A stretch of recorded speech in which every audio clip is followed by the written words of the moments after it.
So the Muslim Tech Fest was really inspired by the whole notion of the Islamic Golden Age, and that whole concept just of we used to be the best in the world. People used to look up to us as the best inventors, etc., etc. We still are, but people might not know that.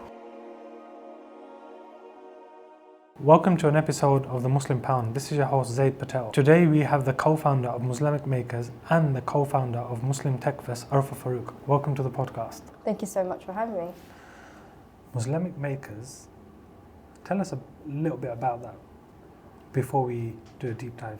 Muslamic Makers is a community of Muslim change makers helping to upskill the next generation of talent. And it was a community that I founded back in 2016. What was it in your journey that made you start this Muslamic Makers? So we will go into your journey, but what was it in your journey that made you start this? So I entered the tech industry aged 21, 22, a very early London tech scene. It wasn't what it is now. And I was going to a lot of these events and not seeing myself represented on the stages. The events were quite centric around alcohol. And then together with a friend is basically what birthed it, because we knew that there were other people that looked like us and we just wanted to create that safe space for them. I know we're going a bit backwards, but tell us a bit about your upbringing. Yeah, sure. So born and bred East Londoner, lived in East Town all my life until I kind of got married about 5 years ago. Working class kid, my parents, my dad had lots of different jobs, mum kind of housewife. And yeah, we were kind of like, I guess, the kids to go on to the uni and all of that type of stuff. All very different as siblings. And I guess for me personally, I was always, I always say I was the community builder. I was the kid in school that was building school council and those kind of things. So now when I actually look back on my career trajectory, I'm like, oh, like I was actually doing that like since school. So yeah, that's kind of my background. How were you doing it in school? Like, what kind of things were you doing? Yeah, so in school, so I remember, for example, like in primary school or even secondary school, there'll be like a school council, and then you'd be like advocating for things inside the school, or there was like the yearbook committee, or you were maybe planning an event or something like that. So I always had this thing about like bringing people together, but like little did I know that was going to like translate to like what I've gone on to do. That's quite interesting actually, because obviously you've just transitioned your whole skill set into something you're doing full time. And then you went to uni and studied media? Yeah, so I went to college, then went to uni and I studied media and communication. Back then, that's what I thought I wanted to go into. I thought I really wanted to go into kind of media and stuff. Kind of went off and did a documentary and I was like, yeah, this is a lot of work and I don't want to be like up and about always. At that time, I was in my final year of university, got involved in a charity program as kind of a disadvantaged youth, and that changed my life. Through that, I got introduced to a lot of people, and I had this amazing lady called Eugenie, and she kind of said, "Hey, Arfah, have you ever thought about like social media management, community?" Because social media was like on the rise then, like things like community roles and stuff. She goes, "You have this buzz and energy about you, like on socials or whatever. Like you should actually look into that as a career path." And I was like, "Oh," and like this is the really interesting thing, right? Because the job didn't exist, or it was just starting, like the jobs of the future, right? Like what my daughter's going to be doing 10 years from now, like I have no idea. Well, 10 years, well, she won't be working at the age of 10, but you know what I mean? Like the point being, like the jobs of the future we don't know what they're going to be. And back then, like social media has obviously gone on to become so much, but back then it was just in its early infancy. And through that, basically, I kind of got involved, and this program was all delivered online, so it was very innovative, right? Like this is pre-COVID, I'm saying 2012, all on like, it was Google Hangouts at the time. Eugenie, she was on maternity leave, she was based in Brighton, so she wanted to build a program to help young people. She was a teacher who used to work in inner city schools, and privileged lady, but really wanted to use the power that she has to do stuff. And then I got involved in that program, and then we were like, oh, how do we scale this little program, right? Like you've got 20 young people on it. How do we actually make it like bigger and better? And at that time, youth unemployment was at its highest. and a couple of competitions had opened where they wanted you to submit some ideas about how you can solve it.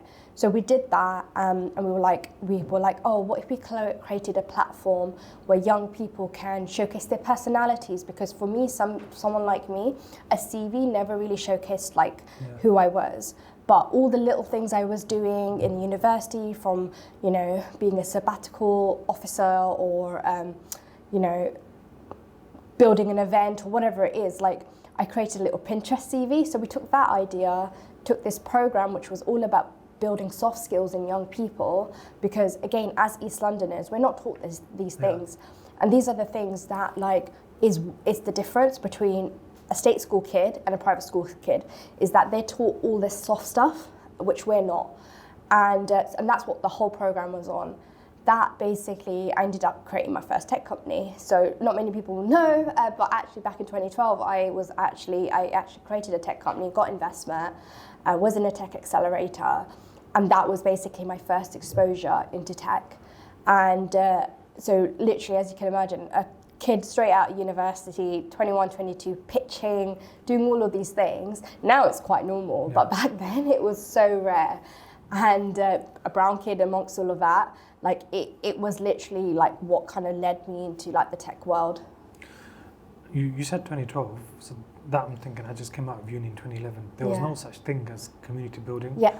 Even networking was like, what networking just full of a room of people. We don't really do that. It was either you just go study, become an accountant, lawyer, doctor, or engineer, especially Asians from East London, that's what we get told to do.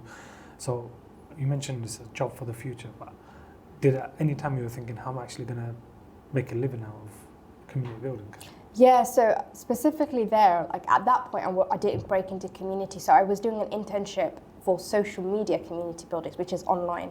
So this was where it gets really interesting, because back then it was like, I remember I was managing Luton Airport's account. Like I was working for this tiny little like social media agency internship over the summer. And to be honest, I have like a learning disability, so I wasn't really the best at it. I kind of made some grammar mistakes and stuff, and it's not really a good look. But it was all about kind of showcasing your personality. And then on the side, I was building this startup, and at that point in time, I really thought that startup was going to go somewhere. It did for a year. Like I said, we got alhamdulillah, we got investment and stuff like that. However, we forgot to pay the tax man, which is what killed the startup. And my co-founder at the time, who was the lady Eugenie that I told you about, she basically was also obviously managing the charity, which I was part of, and then we were spinning off this company on the side.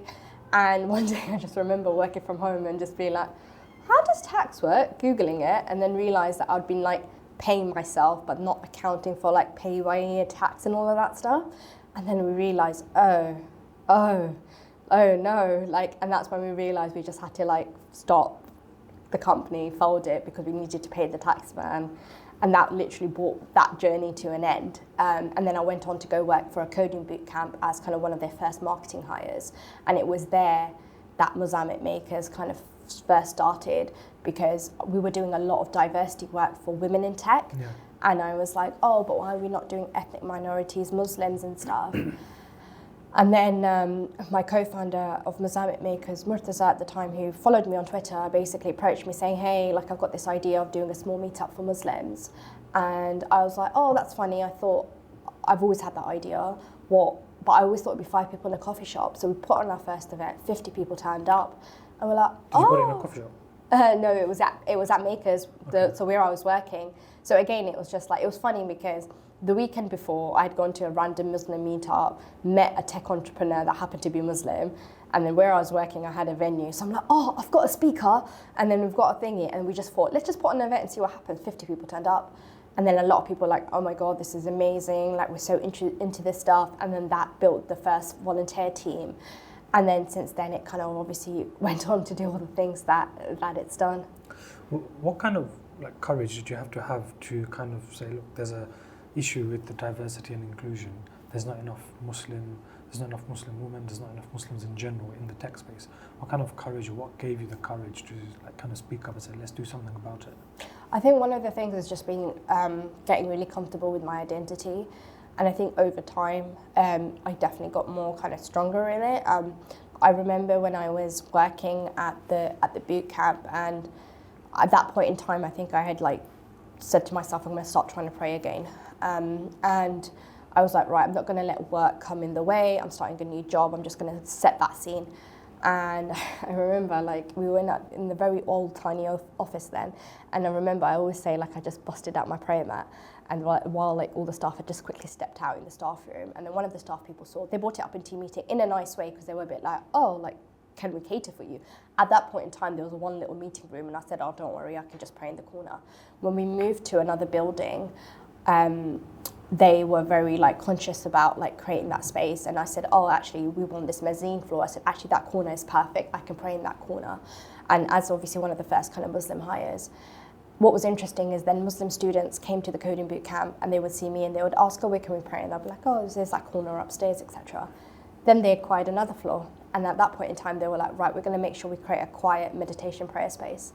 And it was that trickle effect of kind of doing that. And I think for me, being comfortable with my identity and being comfortable with kind of the intersection of kind of, hey, I'm Muslim, but I'm also working in this industry, is kind of what gave me that courage. And also the fact that I think I was, yes, you know, I've had bad experiences, but at the same time, I was also quite fortunate as well to be in an environment that was open to listening and learning about my faith, which then meant that it was easy for me to just turn around and be like, oh, I want to do this Muslim tech community, can I host the event here? And just being able to be given that privilege kind of enabled it, you know.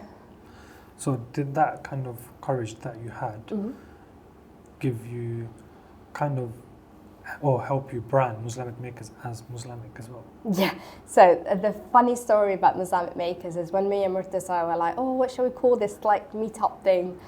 Do you remember Muslamic ray guns?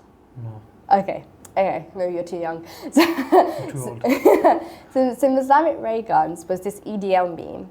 There was this EDL meme of this guy, and he used to talk about my Muslamic ray guns, and then people turned it into this little song called Muslamic ray guns, or these Muslims are coming with their Muslamic ray guns. And again, it's so funny because now like the people coming to MM were like probably in school, so they would not get the reference at all. But that's where it came from, because we were like, oh, we could call it Muslim Makers, but that feels a bit boring. So how do we like make it a bit tongue-in-cheek and stuff? And that's why we called it Muslamic Makers, and that's literally like how the name kind of came about. Also, there was no like branding in terms of we want to keep it Muslim-centric. Yeah, it was like we definitely wanted like some kind of Muslim-y element, but yeah, we didn't want to make it kind of, you know, just Muslim, because it just felt like there was already other Muslim networking groups. So we were like, how do we kind of make ours a bit quirky, you know? But you didn't want to deter non-Muslims from coming in as well, wasn't it? Or did it? Oh, that's an interesting. The thing is, we've always been very open, and actually that's been another thing, because again, like, so when I started Muslamic Makers in 2016, I was kind of one of the first diverse communities kind of out there. There weren't that many. So when these tech companies would hear about us, they were like, oh my God, this is amazing. You guys can like bring these people, and we want to hire diverse talent and stuff. And also actually like, yeah, like we wanted non-Muslims and stuff to definitely feel welcome, and they did come to our events. And I remember a couple coming to our events and like just being like wowed and amazed, because they were getting to hear like stories of people that often don't get the platform. And for them, that was kind of quite great. And like through that, like we've created such great allyship. And there was a decision a couple of years down the line of Muslamic Makers we had to make, where we used to just platform Muslim speakers. And then we said, actually, the power is often in the white man. And we were like, oh, maybe those allies, we should actually platform them too. But we've got to have a hard line where it has to be 50% Muslim. It can't just be a non-Muslim panel. Yeah. So that's when we kind of made that decision to also like invite people not from the community to also come into our community, come into our space, because then that gives our community access to them, whereas our community might not get access to them if they had to go to a different space. So it was just again like turning things on its head. Okay, so let's talk a lot more about Muslamic Makers. So you've said your intention behind it, and you want to upscale the community as well. Who can be a member of the community? Because you have a Slack group. Yeah. Actually, one thing about the Slack group, someone mentioned or asked for podcast recommendations, and someone actually put number 1, I love Monday, number 2, I think Diary of a CEO or something like that. Oh, like, that's so lovely. I'll show you after actually. But you have a Slack community, which obviously people exchange ideas, people just speak and connect. But what kind of members should come, or is it specific to those people with tech? Because as soon as I see tech, I'm like, okay, cool, that's not for me. So Muslamic Makers has always been quite broad in terms of the people we've had. So I think about things in different criteria. So the Slack community is the one that I say is Muslim only. There is an application process. That's one just to kind of vet people, make a bit of effort because you just don't want anyone joining. And also just for people to say, yes, I'm Muslim. I can't quite make them say the Shahada as they enter, but there you go. I've just got to trust people on that. And it's really diverse. So it's like 50% of it are people like yourself from other different career paths, and then 50% of it is people in tech. So there might be for example, there's a good amount of software engineers, a good amount of founders, a good amount of designers, product managers and stuff. But 50% of them are literally from different other careers. But that's what makes the community really special and probably quite different, because it's almost like that intersection, right? Yeah. And especially now, everything is tech, right? Everybody's thinking about how tech intersects with things. Sainsbury's, Waitrose, all of those places, they're not just supermarkets, they're tech companies because they have tech fueled behind them. So it's almost like it's not as siloed as it anymore, where it's like you're tech and you're not. Like everybody kind of has aspects of tech. It's more just about, are people quite interested in that kind of area? And then I think we have that quite generic thing, which is, for me, to be honest, is always been quite great, because I've met really interesting people, and I always see Muslamic Makers as like top of funnel. It's almost like we bring in like everybody, and then like people then find their ways, they find their people, they find their tribes, they find the opportunities, and then they go on and charge to do great things. Do you get feedback from people saying, I've met this person and we've connected and grown a business together and stuff like that? Yeah. It's always really nice. I remember one of the events that we had. So we only used to do events actually in London up until 2022. And I really always had this dream. I wanted this community to scale beyond London, and we obviously had community members from all across the UK and the world. And in 2020, Manchester was going to start, and then COVID happened and we had to put everything on a back burner. But then in 2022, the Manchester chapter came along. They started doing events there. Then, another chapter came along. Boston, America came along. We had a community member in Boston basically saying, oh, we don't have the stuff in America. Could we take what you have and put it here? And so we started supporting them. So like all these different kind of chapters came. But with Manchester, I remember a specific story when I think Manchester did its first or second event, and there was this one sister who kind of went to the event. She met somebody, and then that person told her about some opportunity she applied to, and then she went on to get a designer role. And the hardest thing about the work that I do is that it's so intangible, because it's all about who connects you to who. It's almost the start of something. And like when you have like an actual tech product, right? It can be quite metric driven, 5,000 hits, that, etc. Right? With the work I do, it's not like that. And that can make it also very hard, because then some people might just see it as, it's just a bunch of people just having an event and they're just chatting and, nothing meaningful comes of it. But so much like meaningful things just come off giving people a space to have that opportunity to showcase who they are, etc. And then what they go on to do is just incredible. So how do you kind of measure your success? Because you don't have the normal KPIs, essentially, or normal metrics. So how do you kind of measure if an event has been a success, or if a certain group has been a success? We've gotten better with our processes over time as I've kind of learned to do things. Now we always make people do a feedback form as soon as the event's done, measuring things like how inspired they were before they came or after they came, and that kind of stuff. Then there's, for example, things that you do after, quite like trying collecting anecdotal data. And we've done things like programs and courses and stuff like that as well. So with that stuff, it's quite, again, slightly more easier to measure. We did an impact report about, 3 years ago or something. So about 5 years in, we did our first impact report, and our only impact report right now. It's a lot of work doing impact reports, which again opened so many doors for us, being able to actually finally articulate our impact. Because again, I think people sometimes just see it as this like events and that's it. Okay, so I'm going to take you back to that meetup you had of 50 people. When 50 people turned up, what happened after that? Because you still had a full-time job, right? Yes, yeah. I've had a full-time job pretty much up until a couple of months ago. So when we did that first meetup, it was amazing. And then the first team formed because there were people from that meetup that basically said, oh, this is amazing, I really want to get involved.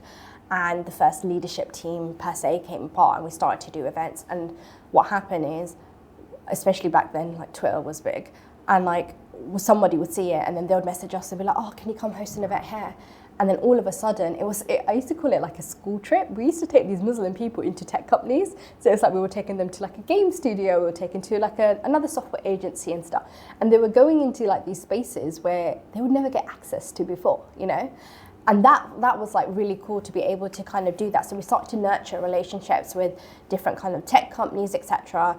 And like we've always run on like very bare minimum. It's like we need an event space and we need some halal pizza and back then Coke before it was boycotted. But you know, like that was literally like all we needed to kind of keep going. So as long as like a company was willing to do that, then we would take these people there, and then that was always great like brand exposure for them. So that kind of obviously I would say kind of, you know, continued. We obviously kept doing loads of events and etc. And then COVID happened. And then that was probably very hard. That was really hard because everything that we did was all about in-person magic. Yes, we had the Slack community, but I never really focused too much attention on it. And I was like, right, okay, now what? Like, now what do we do? So then I was like, right, let's try and channel more energy into the Slack community. We started to do like, I remember during COVID, again, these were community-led initiatives where people started to do like weekly like hangouts on lunch, you know, hangouts on Google, and they would just eat their lunch together and stuff. And we started creating, we started just creating these like little moments of like togetherness. Then from my own experience of having been on that program a couple of years ago, I was like, all right, I want to create a program. I want to take people, because right now during COVID, people are being made redundant, they're being made unemployed, and I want to create a program and give them a taster of different careers. So we called it the Digital Kickstarter Program, which was before they announced their own apprenticeship Kickstarter program, which was quite funny. It felt like they were listening into us, but you know, we called it what we did. And then, so we created this kind of program. It was like 6 months thing. And you know, we had like, I think it was like weekly or fortnightly, there were sessions on different things like, oh, product or UX or etc. And then, you know, people were matched with like a mentor, and then they were like in a little cohort and stuff. And they like learned about lots of different things. And that was such a beautiful program, because even from that, again, like there were a couple of people who have turned around to me and have just said like, oh, I remember this brother I literally met 2 months ago. He came to one of the events that we were hosting at Google, and he goes, Arfah, like, I can't thank you enough for that program, because like my career and everything started from that one program. And it's so beautiful when people say that to you, because you, like for me, like the amount of du'as that are probably saving me right now because of the community work that, you know, I've had the privilege to do. Like it's those moments, and I don't get to hear those stories often, because like I said, people just move on with their life, people forget, right? But then those people that then do seek me out and just tell me, I'm just like, wow, Subhana, like you don't realize. So yeah, we created that program during COVID. We started to do courses in COVID, like product course and data course. Like that was like a good 2-year period, right, where we had to literally put events on like hold. And I was kind of going through a bit of an identity crisis as well, because I'm a bit like what's going on? Like, where am I taking this community, right? Like, what next? Now, for me, it was always about the in-person stuff, and that for me was always the magic. I also fell pregnant in 2021, and you know, we're still kind of towards the end of like the COVID-ish period, and I've got like a big question mark where I'm like, how's this thing going to exist without me? Like, if I'm going to be too busy with a baby and stuff like that. And you know I had a great team and stuff, but there's, you know, as a leader, there's a sense of kind of direction and motivation that you tend to give people, especially a volunteer-led organization at that time. And I was like, all right, like, I don't know like where this is going to go. And then I was like, you know what, like that impact report that I told you about, that impact report, somebody sent that to a private donor, and that private donor gave a donation. And that was like incredible. So obviously I had a call with a private donor, to like explain my mission and stuff, amazing Muslim guy. And then there was another grant that I had applied for, because I in 2017, I did a Muslim Women in Tech Fellowship where I went to America, Pakistan and the UAE to research Muslim women in tech. And they also had to put their program on like pause during COVID. So then they were like, let's just fund our previous fellows with their existing projects. So out of nowhere, I got these 2 big checks just as I'm about to like have a baby. And I was like, great, I have money now where I can like hire like an admin or ops person and stuff. So alhamdulillah, that was like really great to be able to like have money to actually like invest and have in the community and not have to just rely on volunteers. And I still had great volunteers, and then one of my volunteers, Zahid, who I've now founded Muslim Tech Fest with, he was leading the London chapters at the time, so he restarted the meetups post-COVID. And then, like I said, I then supported the other chapters to kind of expand, and then we do like an online Slack fellowship program as well. And it's almost like we went really broad, like really broad. We started doing all these different things, and then post-COVID, we've kind of gone back to our magic, which is literally really focused around community, of like in-person community, events and that kind of stuff, and then like more kind of tailored stuff on the Slack, which is more focused on disciplines. And we've really just kind of gone back to our roots, which I think kind of makes it like super special. How are you funding everything before the private donor? Because you had the digital Kickstart, you had other courses, coding courses, data courses. Obviously, a lot of work goes behind everything. How are you funding everything? Yeah, a lot of it, like I said, was just the odd sponsor here and there. Events for those 5 years pretty much were all literally like a sponsor would just give us a venue thing. It was all pretty much free. If we did get a bit of cash, we had like a Monzo pot and we just put it in a spreadsheet or something like that. The digital Kickstarter, actually, I forgot. The digital Kickstarter, I did get a tiny grant from that fellowship, but it was like, I can't remember what it was. It was like, a couple of, that kind of helped a bit. But then the big grant I got like 5 years later, and that was actually when I incorporated too. So when I always say to people, like, don't incorporate until you have to, like, don't get caught in like admin stuff, right? So that was it. Like I said, it until this day, and even now, like, that, like, yes, alhamdulillah, I still have a bit of funding left, and I managed to stretch it and stuff. But when I tell people are like, how are you still like keeping it going? Because it just looks like this big beast. And I'm like, yeah, it's not, like, but it's just, honestly, it's barakah. Like, it's generally barakah. Like, the way people give their time, the way people do things. When I finally had that money and I brought in like an admin ops support, that was a big game changer for us, because what I realized was volunteers like to do fun things. Nobody wants to do the boring stuff. If you can take the boring stuff away from the volunteers, your volunteers will thrive. So as soon as I was able to pay somebody to do the boring thing, like, sort out the tickets, sort out the social media, do all of that stuff, then the volunteers could just focus on the fun stuff. They could do the events, and they would be amazing at that. And that's really helped scale the community in a very minimal way in terms of like money, You mentioned Boston. Yeah. So you had an event in Boston, right? Yeah, so I think they've done about 3 or 4. This was really interesting. I'm writing a talk for next week, actually, around this whole concept of how I scale the community. And what's very fascinating is I haven't been to any of the events outside of London. Like, none of the events. I have never been there. They probably don't even know who I am. That's great, because that was another thing as well that I wanted to make. There was a point where I felt like Muslamic Makers and Arfah were like the same. And that was good. That's helped me build my brand. But then there was a point where I'm like, nah, this is for the community, and I want people to feel like it's theirs. And how do you do that? So by enabling like chapter leads. So like I said, when the brothers on the Slack and Slack were like, hey, we want to take it there, and then I kind of supported them to kind of do that and stuff. They might mention me in one intro slide, but like no one really knows who I am. That's fine. Like, they don't need to know who that. What they need to know is their local chapter people, and I want those local chapter people to build their brand, and I want them to benefit off the work that they're doing for the community. And by creating that kind of approach, it's just really helped. It's almost like this approach where we've got local community hubs, and then it all feeds back into like the global Slack community, and then it's almost like you've got all this magic happening everywhere, and then it all kind of circles back. How are you keeping people motivated? It's hard. So 2 things I've learned in my early days, in the first 5 years when I used to have like leadership teams, it's like a 2-year leadership. It's like a 2-year cycle before people start to drop off. Yeah. So that was one thing I kind of realized, that like people aren't going to be around forever. So I've had so many incredible people that have played a part in Muslamic Makers and that kind of stuff. Then afterwards, we had people like, and even recently with my chapters, I've started to redo my process because I realised that I was quite loose with my process in a good way, because sometimes I think you just have to trust and let go and give them a bit of direction. But then it's like they will do an event and then they'll meet someone amazing and then that person gets added to the WhatsApp group, and then I'm like, why is there 10, 15 people in all these WhatsApp groups? Like who's my core team? I have no idea who my core team is.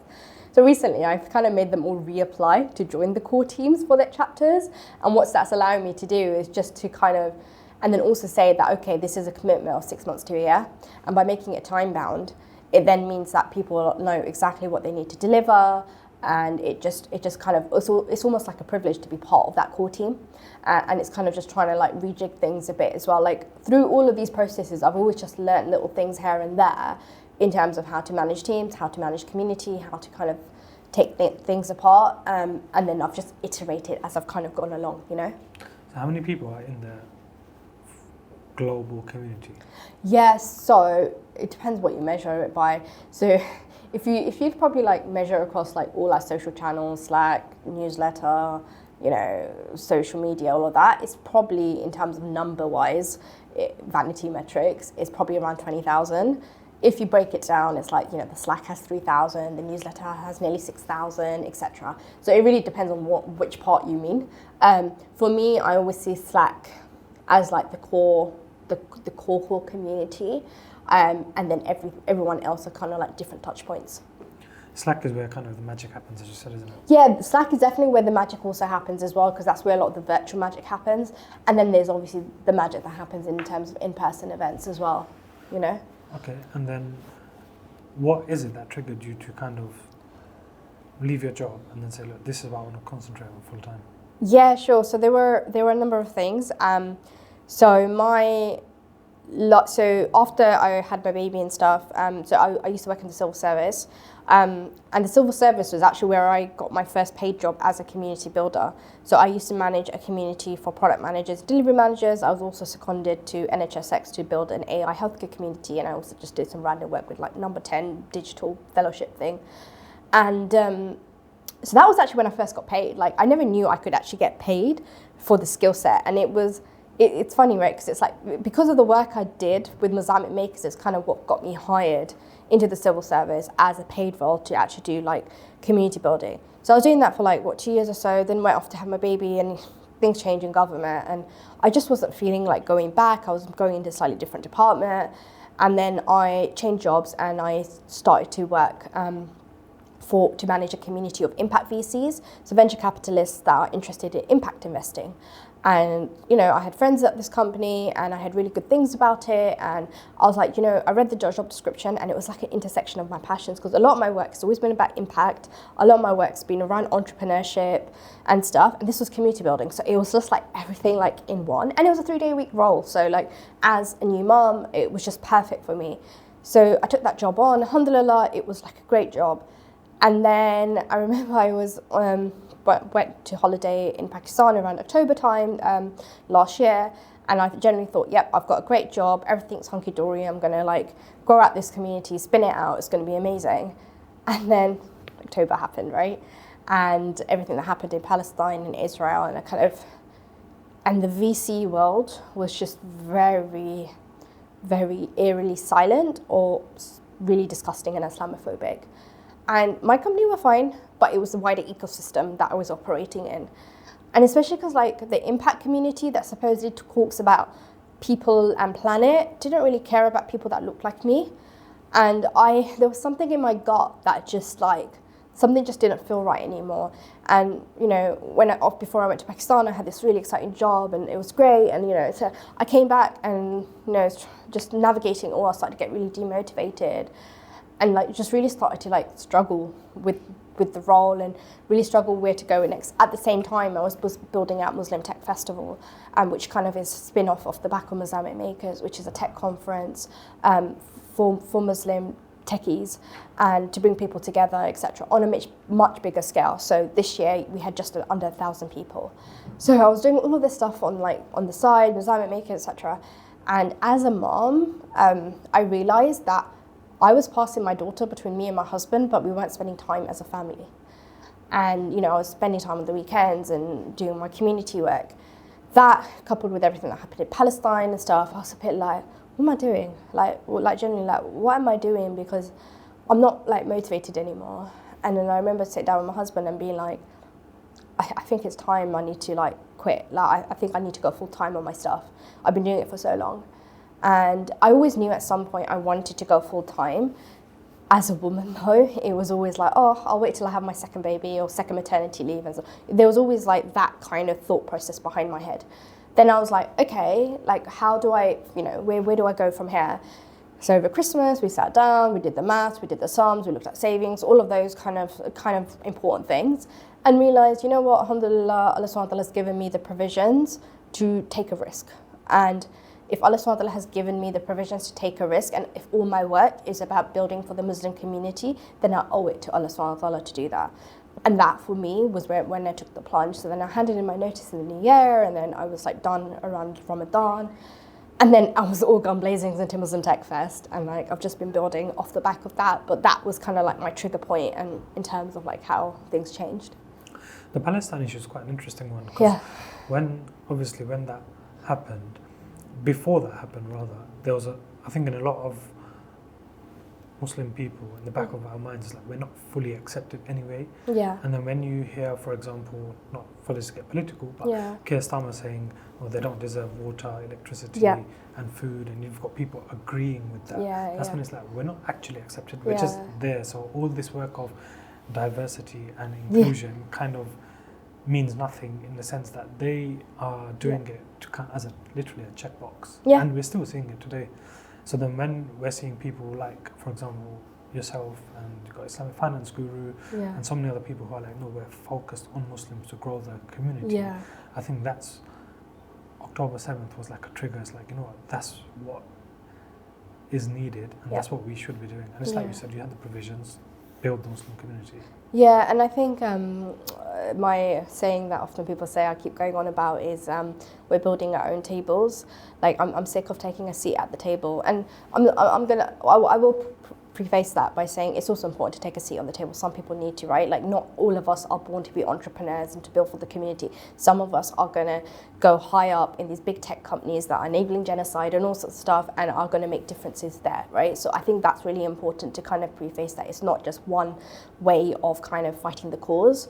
I think often people can get very black and white about these things, you know? So I think that's kind of one of the things as well. Like I think for me, especially having done a lot of this D&I type work, it was that realization that it just didn't matter. Like it really didn't matter how hard I worked, how I navigated things. You know, if someone looked like me, the life didn't matter, right? It's exactly how Black people felt during the Black Lives Matter movement, right? It's that same kind of thought process, and that for me, I think, you know, people can take it from different angles. For me, I took it as a way to kind of channel my energy and be like, all right, cool. Like, you know, I'll figure this out. And it's nice, you know, like, alhamdulillah, with Muslim Tech Fest, we went on to work with global brands, you know, and it's nice to kind of, they want to work with us, you know, and it's nice to be on the other side as well, and kind of figure those things out as well. Muslim Tech Fest, how, why, what made you start Muslim Tech Fest? Yeah, so Muslim Tech Fest, the story came, Zahid, who was running my London events, his first startup was actually like in this events space. So he was going to all these events, and he basically, events tech space, so he was going to all these events, and he was just like seeing things and how things were doing, and he just approached me and was like, Arfah, like, you know, you've been doing all this work, like, we got to take this to a bigger level, like, we need to do some kind of Muslim tech festival. I'm like, all right, cool, like let's MVP it, let's see. So we did our first event last year, and it was about 400 people at the Royal Institution making history.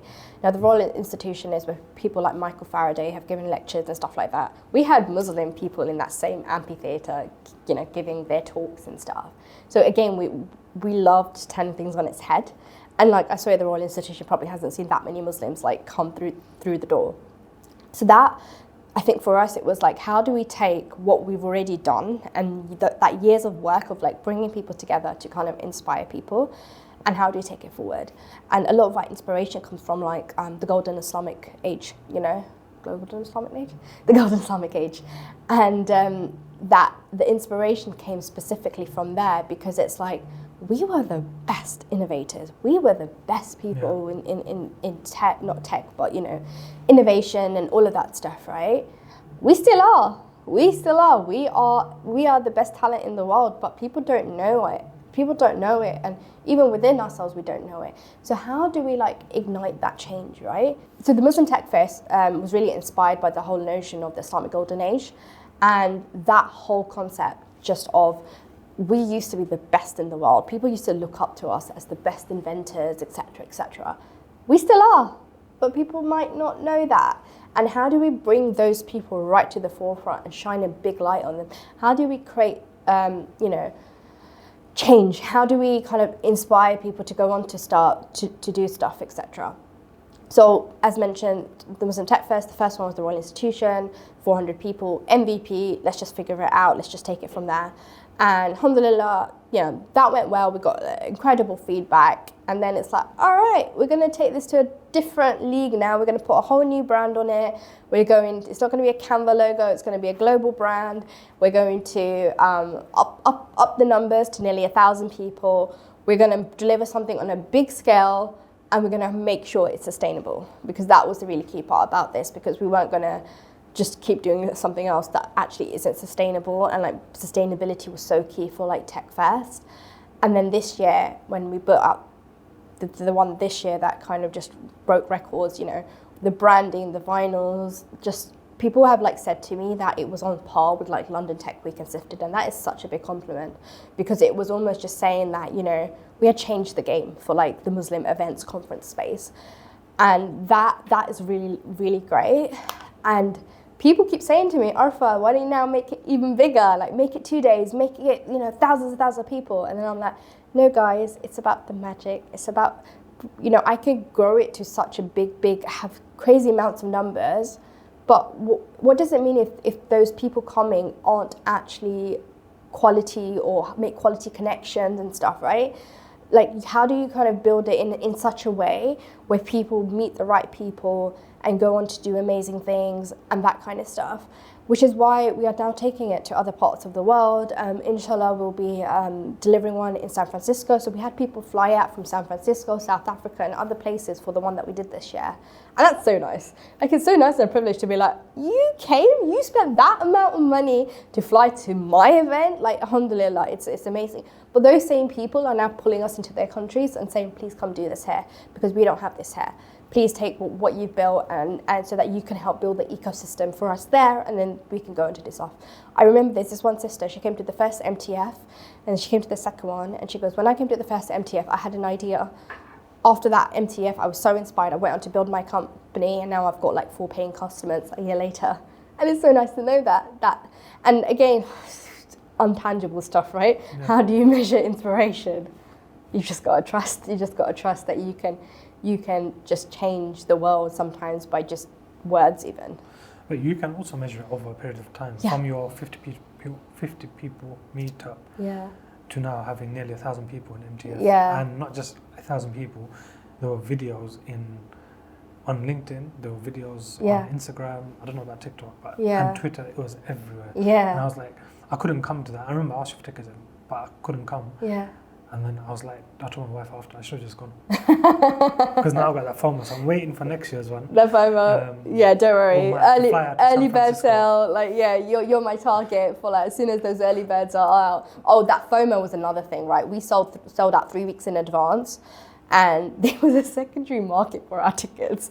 Like, people that couldn't make it were just like, oh, I'm selling MTF tickets. Or people were like, oh, anyone selling MTF tickets? It was the weirdest thing to like witness. That's another metric for success. Exactly, right? Wait, that how much were they selling the secondary tickets for? Well, but I bet you some people did probably make a profit on it.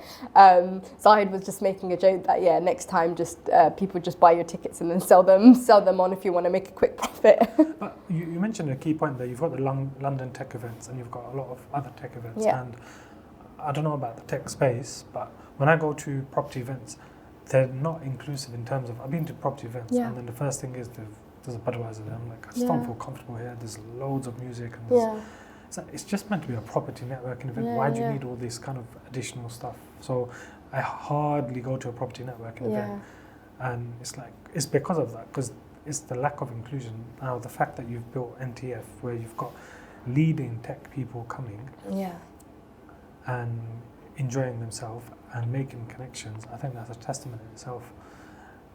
And the fact that now you're going to take it to San Francisco, and which other locations? San Francisco and probably the Middle East, probably Far East. Having a lot of introductory conversations right now. But yeah, let's see where it goes. But like, inshallah, I think next year isn't going to be just a London thing. It's going to be a global thing.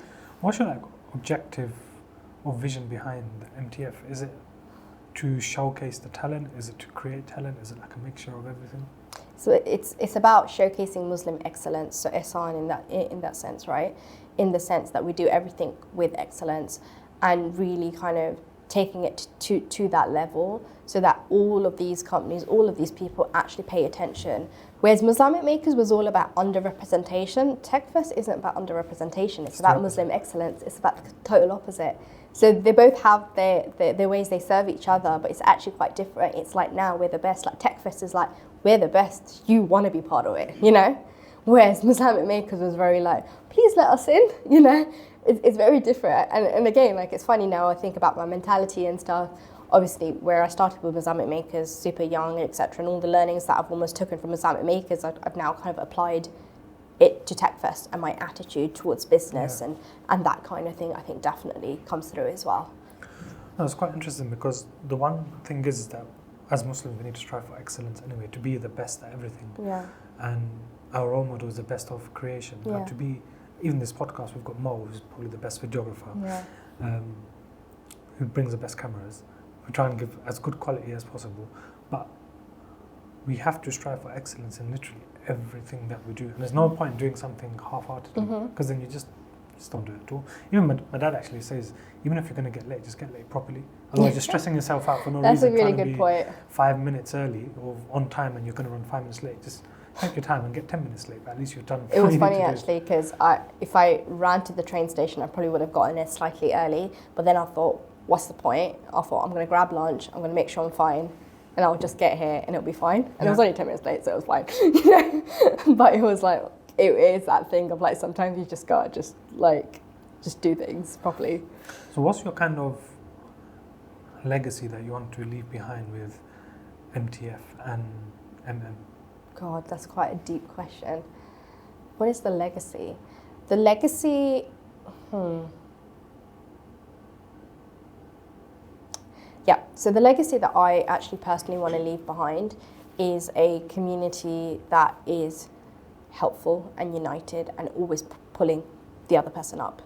And I think if you can create those ripple effects of change, and also a community that is the best and is back in the game and is powerful. I think the Muslim Pound is very important in the sense that, especially since October 7th, but on the podcast we've been talking about it before October 7th, we need to kind of back our own community. Now, Muslims doing business with each other hasn't been people haven't had the best experience, but now, especially over the last 2-3 years, we're seeing IFG collab with FIDA, whose office is upstairs, collab with Nesta, collab with Kestrel. All of these people come together with Umar Khalil, RFF, who would come together at MTF, and it's all part of one big community. And then for me, the Muslim Pound is just about growing that pound within the community. And essentially, where does our pound go? It goes in two places. One is to our family. One is to the poor. And it also goes in expenditure, so maybe 3 places. But ultimately, it goes to help other people. And then if that expenditure is on Muslim businesses, or a subscription-based model, such as if you do have one at MM, or investing with Curate Capital, or wherever it is, you're keeping that pound in the Muslim community. And I think that's what's really important. And that's kind of my way of saying, you know what, this is the community I want to build. 100% agree with that. I think that's what exactly right. Money is power. It's as simple as that. Money is power, and if we can keep that money within our community, we can keep empowering each other and also the poor. Yeah, of course. And then there's also the other aspect that money is power, yes, but money is not evil. Because East London took me a very long time to get okay with that. That's what we've been taught in East London. I don't know if it's a kind of, we're from the poor area, so it's like, it's kind of a coping mechanism. Just say money is the root of all evils, but I think we need to understand that money is actually power. Yeah. And to grow money in an ethical manner within the community. Yeah, 100%. I agree with that. I think it is just that thing of, because if you have money, money opens doors and money allows you to do so much more. And again, I've learned that from Muslamic Makers versus Muslim Tech First, right? Muslamic Makers never was really built with a sustainable model in mind. It was very community first, free events, this, that, etc. And like I said, alhamdulillah, it's a form of sadaqah, it's brought a lot of barakah in my life and stuff. But there have been times I've resented that community because I'm like, why am I spending so much time on this thing and it's taking me away from my family, it's not even making me rich. Whereas if I put that same amount of energy into something else, I could have probably done at least got rich, maybe. Your risk is at the end of the day written for you, right? But I think it's that realization that you can also do both. You can have an impact and you can make money. And with Muslim Tech Festival, I remember it took me a long time. I remember when we put the ticket prices up slightly, and it made me very uncomfortable because I wasn't used to charging like that. But then at the same time, when I would compare it to other tech events, it was still very affordable. But it was just the first for a Muslim event. People were like, oh, why, what? That's a lot. That's a lot. Now I know people are going to buy those tickets. Plus, it's the value you're giving. It's the value. It was the value, right? And I think it is just that realization. And every time I think I do get sometimes a bit uncomfortable with the money piece, with the bit of charging people or charging them maybe a bit too much, I've got to realize that the value that they're getting, and actually that money then fuels the work and then allows us to sustain ourselves. If we didn't build it sustainably this year, there wouldn't be another MTF next year. Because if I'm having to scrap around again, why am I doing this? I already did that for 8 years with Muslamic Makers. I'm not here to build another Muslamic Makers. Muslamic Makers has its space in the world, but Tech Fest is taking the best of everything I've learned and taking it to a different level. For MTF, for you to feel like MTF is a success, where would you want to see it in 5 years? In 5 years, I would want to see it in literally every continent around the world. For me, that would be the biggest success.